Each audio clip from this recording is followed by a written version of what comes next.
Equity Mates. I will say this about investing. Everything you do learn is cumulative. What I learned at 20 is useful. Welcome to another episode of Equity Mates, or should I say, welcome, dear listeners, to another episode of Equity Mates. Here we observe the fascinating journey of investing, a habitat where beginners or those nearing Warren Buffett status coexist. Our mission is to guide you through this intricate ecosystem, from the fledgling stages of your first investment to the mature dividends that await. If you are venturing into our auditory landscape for the first time, we extend a warm welcome. Now, my name is Bryce, and as always, I'm joined by my equity buddy, Ren. How are you? I'm good.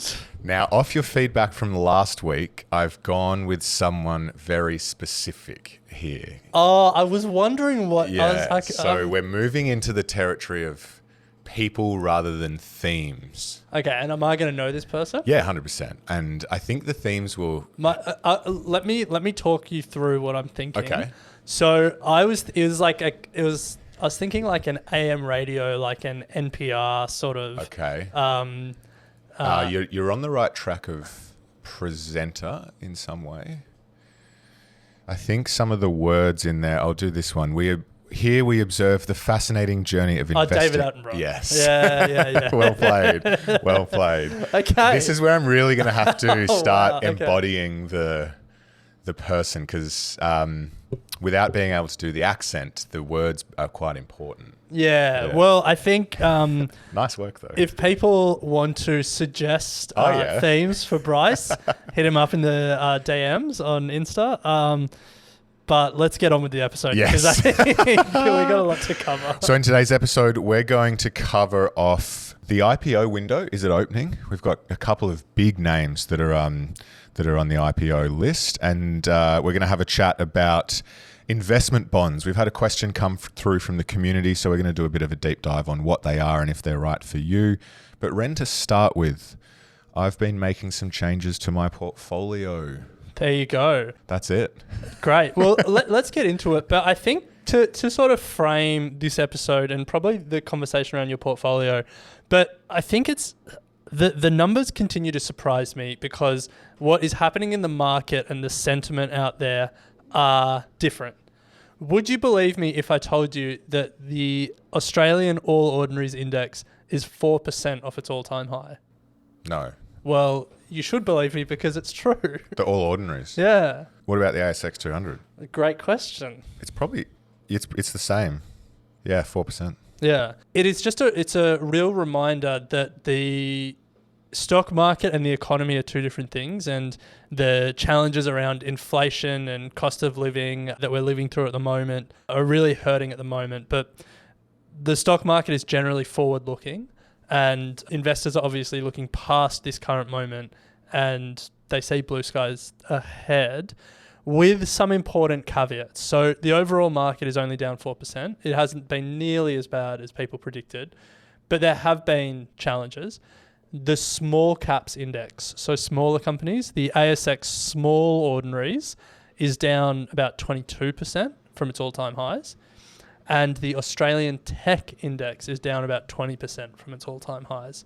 So there's certainly been pockets of pain, but I saw those numbers and they surprised me. So I thought it would... Down 20%, so the Australian Tech Index. Yeah. ATEC? ATEC, yeah. It's actually up 30% year to date, though. Which is there you go. Well, I mean, you reconcile those two numbers. It's just a reminder of how hard 2022 was. Yeah. But 2023 has been okay from a stock market perspective. From a stock market perspective. I mean, it's just the story in the States is the big tech, which we know. Like Nvidia and stuff like that. Just carrying it through. Yeah. So let's get to your portfolio, because I am looking through our Google Doc here and I can see a lot of notes. Must be nice. Yeah, so I'm reviewing. I constantly have a look at my portfolio. I've got the core set up, and I'm just dollar cost averaging into the core. But I've got a lot of, what's the word? Not historical, but legacy. Legacy investments. Yep. Yeah, I've got a lot of legacy investments, and Something that still kind of sticks with me around how I construct my portfolio is what Charlie Viola sort of said when we had him on as Ask an Advisor maybe 4 or 5 months ago, around having as few lines as possible in some sort of big investments and just concentrating on that and just constantly building wealth in that to the point where they become quite meaningful. Having $500 in something, for that to become a meaningful and sort of life-changing investment, needs to like 10 or 20 bag. But even if at 10 bagged, it would go to $5,000. Yes. Yeah. And it's like, if you have high conviction over something and you absolutely nail it, you don't want it to go from 500 to 5,000. You want it to go from 5,000 to 50,000. Exactly. Yeah. So then So then you're either like, well, do I have enough conviction to put 5,000 into this thing, or am I just putting 500 because I'm like half a leg in, half a leg out? Yeah, because I heard it. Someone spoke about it on the pod. Exactly. And don't want to miss out, or like my mates are in it. Yeah. Exactly. And then on the other side of that is I've got a number of listed investment companies and sort of positions that I've got through work and whatnot that we'll go through in a moment that are meaningful, but it's like there's serious overlap with those and my core portfolio. So I'm in the process, and have been over the last few months, of selling down and just consolidating into some big core positions. So the first thing is the very first stock I've owned. Everyone knows the story of when I was in sort of year 6, was when BKI, Brickworks Investment Limited, they have a listed investment vehicle. I bought that and have continued to buy that over the years. But it has huge overlap with the ASX 200. I mean, the top 25 holdings are BHP, Macquarie, CommBank, NAB, New Hope, Woodside, Wesfarmers, Transurban, Woolworths. Like, it's a large cap Australian a large fund. Cap, exactly. I don't know what you expected. Well, I mean, back when I bought it, you didn't buy the index. These were the... Yeah, well, back when you bought it, ETFs didn't exist. Yeah, not to the extent. Yeah. So that shows your age. Big time. The reason I've held it is because of the capital gains on it. But for me, I'd rather put this into my A200 because the management fees on the LIC at the moment are 0.18%. So it's not massively expensive, but the A200 is 0.04%. So 4 times cheaper. But you did have to pay tax. I do have to pay tax, but I do have a number of investments I will sell and have sold that will... losers that will offset it. Exactly. Yeah. So that's the first thing I'm doing. I've emotionally held on to this because it was the first thing that I've ever bought, but I'm going to get rid of it and put all of that into my A200. The second thing is, when I worked at Woolies, we got a share employment scheme. And so I've built up like a pretty sizable position in Woolworths. It spits out great dividends, but it's not a growth stock. And I just think, like, what are the companies I want to own right now? If I'm going to own single line companies, I want to own companies that are going to grow. And Woolies has done well over the last 12 to 18 months, given the environment we're in. But in terms of where has it gone from 2016 to now, it's done well, but it's about $40 at the moment. It's not going to be $200, $300, $400. I don't think. It just sits there, plugs away. It's safe. It's a blue chip. It spits out dividends. So I think that money can go to better use. So I'm going to get rid of WOW. Similarly, I have Endeavour, because when they did the stocks, when they sold the business, I got stocks in that. I have no conviction in that stock. I'm not interested in it. I'm not going to follow it. I'm just going to get rid of it and put that money to better use. GitLab. I got carried away with Yen Liao. Yeah. I was trying to remember who the expert was. The guy who had such conviction in stocks. And I bought this, and it's been an absolute dog of a stock. Oh, shocking. I'm down about 70%.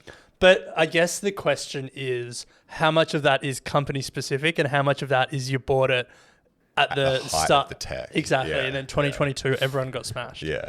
Well, no, true. It's but probably a combination of both. I guess if you don't know the company at all. I did no research. I just got caught up in his. So I'm getting rid of that. That'll be a loss.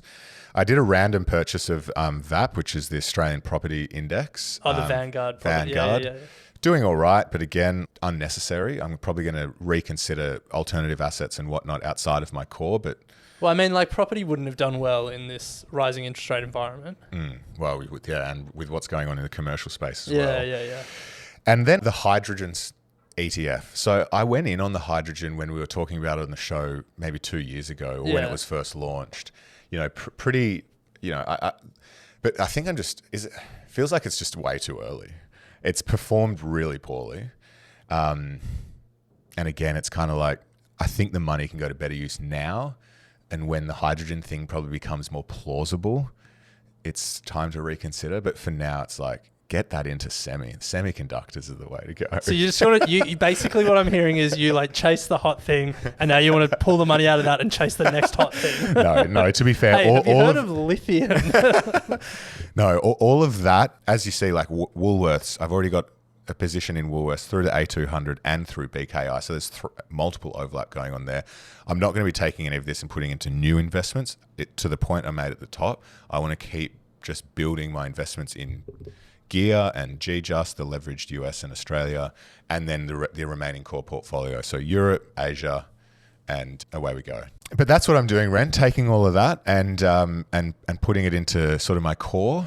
I do still have a bunch of cash, white powder sitting on the sides at the moment for my... You've got white powder sitting on the sides? Yeah. I think you mean dry powder. I do mean dry powder. Maybe that's what you're taking the investment gains and using it on. Dry powder sitting on the side, waiting for opportunities that pop up in the satellite as we go through conversations with experts and doing the research that we do on the individual side of things. Nice. Now, there is one dot point here that you haven't touched on. You've written Bitcoin approach ... So I've got to ask. Well, my approach at the moment is I'm DCAing back into it because of what happens with this halving event that is due in 2024 and will it play out. But I'm just interested to know what your Bitcoin approach is because we haven't spoken about crypto much. And, we do have the crypto show, but for me, it's just a very small portion of my portfolio that I'm just starting to spit some cash back into. So mine is I have an automated investment. So we get paid every fortnight and I have $50 that goes to crypto every fortnight, 25 into Ethereum, 25 into Bitcoin. Nice. Okay. And that's just like, I wouldn't have checked it for maybe a year, but it's just $50. And for me, like that's enough money that it's not going to be life-changing money if Bitcoin goes to the moon. Yeah. But it's like, at least I'm in the game. Dollar cost averaging, so I'm not thinking about it. But if it all goes to zero, like $50 a fortnight is, manageable. It's a Uber Eats order. Yeah. It's what KO will cost in a year. Like it's, it's not something that that I'll lose sleep over losing. Yeah. Well, they say that this is the time with the halving coming in 2024, so we'll see. It's performed pretty well this year. Anyway, just thought I'd give you guys an update on where it's at. Nice. So those trades are in process, if not, will be made over the next week. Obviously, you do need to consider the tax considerations. I'll have a fair bit of capital gains on some of those. I've also made a fair bit of capital losses on some. So it kind of all nets out. And I should say I use ShareSite, and this is not sponsored, but it is super helpful for that stuff. Yeah, it's not sponsored, but I think we have a code. I think it's just sharesite.com/equitymates, and I think you get 4 months free. It's actually free if you have less than 10 holdings as well, which I don't, so I pay for it. To be honest, it is expensive. Annoyingly expensive for how often you actually engage with the platform, but it's worth it. Yeah. If that makes sense. As we said, not sponsored. It's not. Annoyingly expensive, but useful. That's a product that is going to be sticky. It's I don't like paying for this, but I can't not pay for it. Exactly. I still use a spreadsheet, but you keep talking about ShareSite, so. All right, Ren, well, let's move on. We want to have a chat about the IPO window. Yeah. There's a few headlines coming out, and the question is the IPO window opening? Yeah. Well, let's start with what is the IPO window? Yeah, well, the IPO window is a period of time on the markets where everyone starts IPOing. And listing. Conditions are right. People are feeling confident. Investors are willing to get behind companies and start deploying cash again. And you start to see more companies list because the confidence that their IPO will be successful is there. So this is global. 2021, there were 3,260 IPOs. Wow. So think about what was happening in 2021. The market was ripping. People were buying monkey JPEGs for millions of dollars. Like, if you were a company that needed to raise or wanted to raise money and list on the share market, it was a good time to go and sell yourself. 2022, the market changed, and you wouldn't want to IPO because investors were worried. They weren't going to be throwing money at you as easily. So 3,260 IPOs in 2021. How many do you think were in 2022? 300. Oh, no. In the thousands? Yeah. Okay, 1,500. It halved. 1,671. So it halved because all of these companies that could have IPO'd said, now's not the right time. And the only companies that did list were companies that had to list. Now I've got American stats. So similarly, 2021, there were 1,035 IPOs in the United States. How many do you think were in 2022? I'd go with the same thing, half. 181. Whoa. Yeah, so it went from a bit over 1,000 to a bit under 200. And so the IPO window has been closed. The only things that have been listed are companies that need to list. But at some point, the IPO window reopens, and there's normally a few sort of landmark IPOs that signal to the market, We're ready. we're ready.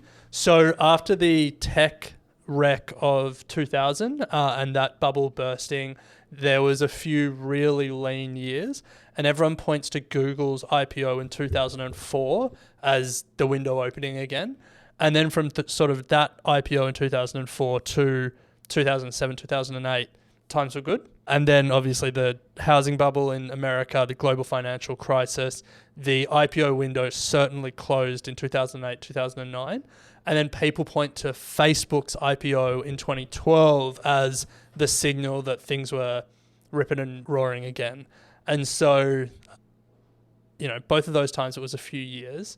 And so we're not saying the IPO window is opening, but it has been interesting that a couple of notable companies sort of are gearing up to IPO. Yeah, absolutely. So two that have caught our eye and are, as you said, are notable, and we're going to have a chat. So the first is Instacart, Ren, and the second is Serve. We'll start with Instacart, a company that a lot of people have been waiting for the IPO, and that day is fast coming. So what Instacart is a grocery delivery app. They essentially your personal shopper, and then they deliver that order. They are not the grocery store.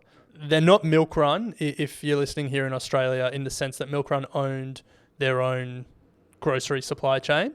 They are literally just personal shoppers. They'll go to Walmart or Kroger or wherever and buy what you want and then deliver it. Now, that business model screams unprofitable to me. Yes. But the interesting thing is, unlike so many of its tech peers, Instacart is actually profitable. Big story. Only recently though, right? I think so, yeah. So it was founded in 2012. People may be familiar with the startup accelerator, school, whatever you want to call it, Y Combinator. Mm-hmm. So the Instacart is a Y Combinator company. 2012 it started. And in 2021, it was valued at $39 billion. So a pretty impressive story. Massive, yeah. Revenue of $2.5 billion, up 39% from the year before, $1.8 billion. And as you said, 2022, it was profitable for the first time, $71 million in profit, which is just like full credit for such a labor-intensive, low-margin business. Doing grocery deliveries profitable is incredible. Pitching yourself as a tech company doing it is also pretty incredible. So Ren, that's Instacart. The second is Serve, one that I actually hadn't heard of. It's pretty fascinating though. It's an Uber-backed robotics delivery company and it's IPOing. Yeah, so it's had a bit of a interesting corporate history. So it was, Postmates was a big competitor to Uber Eats in the States. It was part of Postmates. Then Uber acquires Postmates and then spins out Serve Robotics as its own company.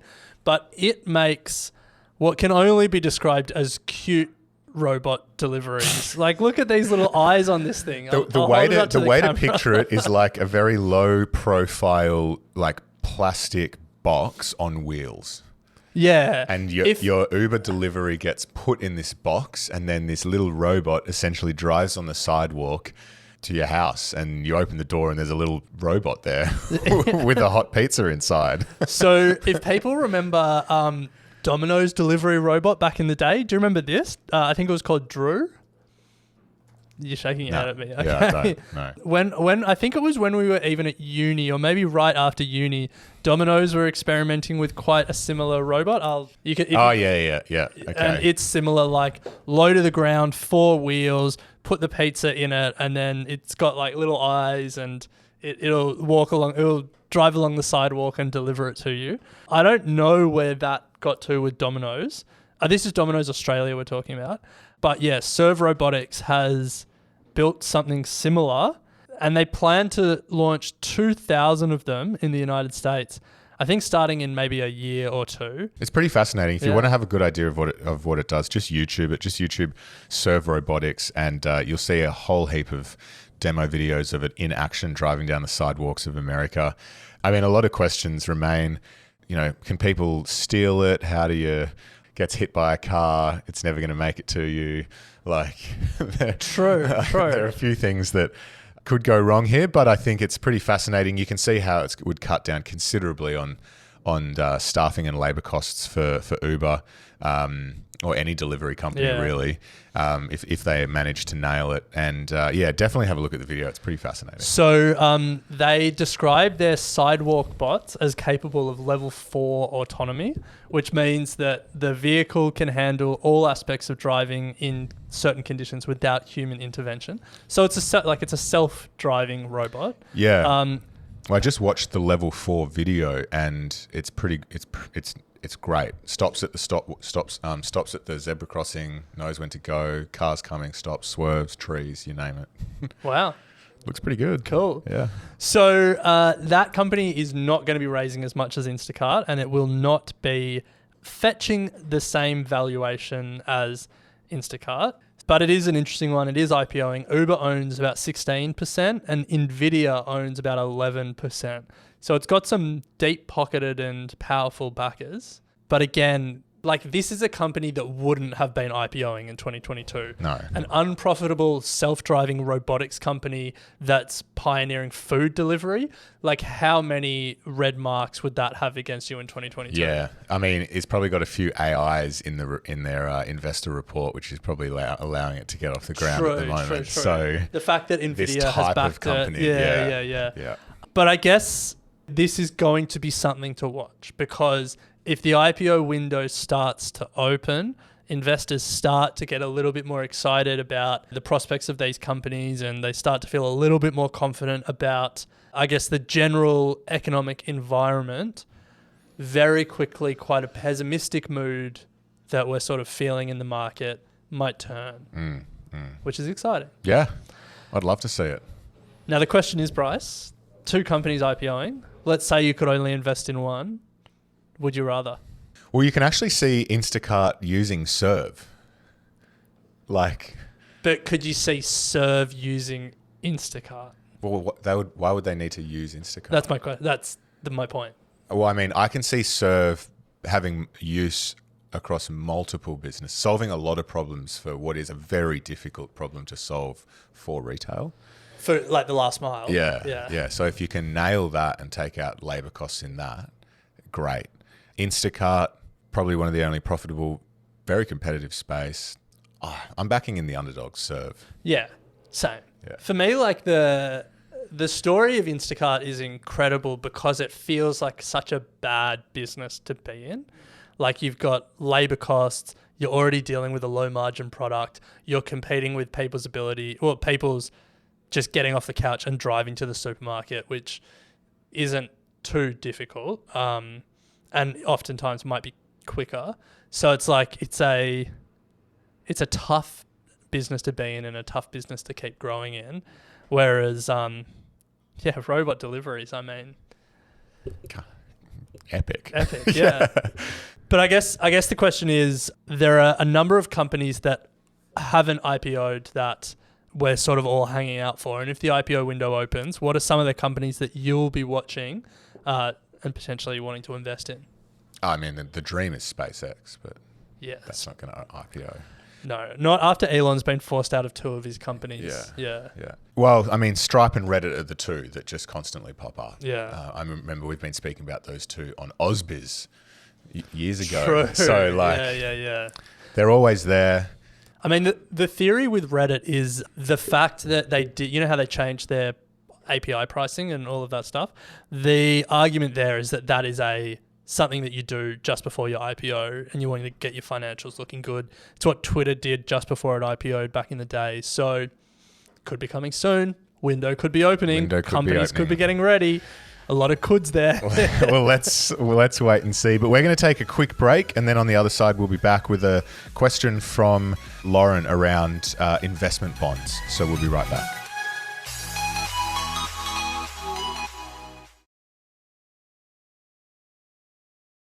All right, so we're back. We've spoken about the IPO window and my portfolio, but we have a question from Lauren around essentially in understanding what investment bonds are and how they could play a role in her portfolio. So let's take a listen. Hi, Bryce and Ren. Hoping to understand investment bonds a bit more. I think my understanding is that they seem quite a good opportunity, especially for someone who's on kind of a higher income bracket. But there doesn't seem to be heaps of information out there. Like I've been kind of floating around the internet searching for some just to kind of read up about them a bit, and there just isn't much material. Hence I kind of was like, I know some people for the job for this. So like I ended up on a couple of fund pages and just couldn't quite follow their process, I suppose. So I think my questions are not so much kind of what are they, like I've got a general gist, but I suppose the average punter or, the listeners on the podcast will probably want a 101 on them. It's more around kind of who are the big players and how do they achieve, I suppose, a positive financial outcome once you've accounted for the benefit of not paying capital gains tax. Looking forward to hearing your nerdy deep dive. Keep up the good work. Thanks, Lauren from Melbourne. So thanks for the question, Lauren. If you want to ask a question, just hit us up at ask@equitymates.com and we'll do our best to answer it or include it as part of our Ask an Advisor series. So an investment bond, something that's not part of my portfolio, Ren, and I'm assuming it's not part of yours, but essentially it's a managed investment. It's usually operated by insurance companies, and it's where your money, like most investment pools, it's pooled together and then invested in underlying assets. So there are different investment options available. They can invest it in cash, fixed income, shares, property, but it's pretty straightforward. There's not much more to it from a structural point of view. The difference is in how they actually operate and work. And their biggest advantage is the tax side. They are sometimes known as tax-paid investments, and that is because earnings on the underlying investment, so if it's in fixed income, if it's in shares, they are received by the company that operates the bond, and then those earnings are taxed at the corporate rate of 30% before being reinvested. So if you're in a high tax marginal tax rate of higher than 30%, you're actually getting a tax advantage by having your investment in these, because the return on that is taxed at 30% rather than your marginal tax rate. All of the returns of the investment while invested and upon withdrawal after a 10-year period are then not included in your personal income tax as well. So they're designed for a long period of time, 10 years. If you hold for more than 10 years, those returns are tax-free. So it's a great vehicle for sort of long-term. A lot of people use them for their kids' education, putting away money over 10 plus years to help pay for kids' education. So yeah, it's a really interesting vehicle, one that I don't have in my portfolio, but I can definitely see the advantage of, particularly if you are in a high tax bracket. I think the key thing to keep in mind is there is a tax benefit, but what you really want as an investor is just the best after-tax returns possible. So there's this article from StockSpot that we'll include in the show notes because it's quite an interesting, it's a good deep dive. It talks about the different investment bond providers that we'll get to in a second. But they've surveyed 8 growth investment bonds, and they said that the average 5-year return is 2.9% per year. Yeah, right. Yeah. And then they look at how that compares to a portfolio of ETFs after tax, and even after you pay tax, you do Still better. getting a better return. So I think like the key thing to keep in mind is just what are you investing in? What do you expect that return to be? And is that even factoring in the Worth tax, it, yeah. is that going to give you the best return? Yeah. But if you tick a lot of those boxes, it's a great vehicle.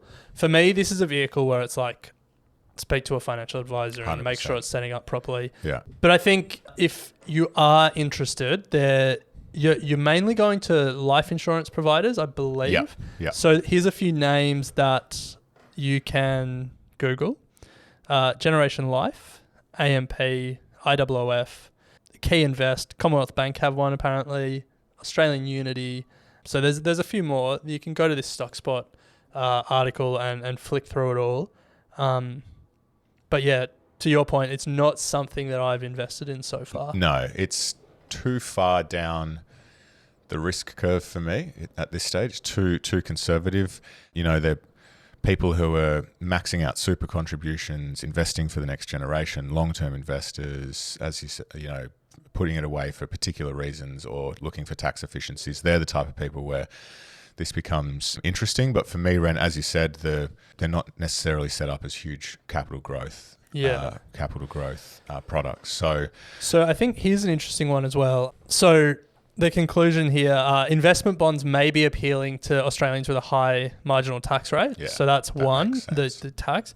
The other one, or parents or grandparents who want to invest for their children or grandchildren and who want to avoid the hassle of transferring the assets later. So I think that's one that you can look at. Scott Pape writes about investment bonds in his Barefoot for Kids book. Yeah. So we'll give Scott a plug there. Nice. I haven't read the book, but I know that he does write about it. So if you are interested, if you do have kids or grandkids and you're looking, or you are on a high marginal tax rate, there's certainly something that you can look into.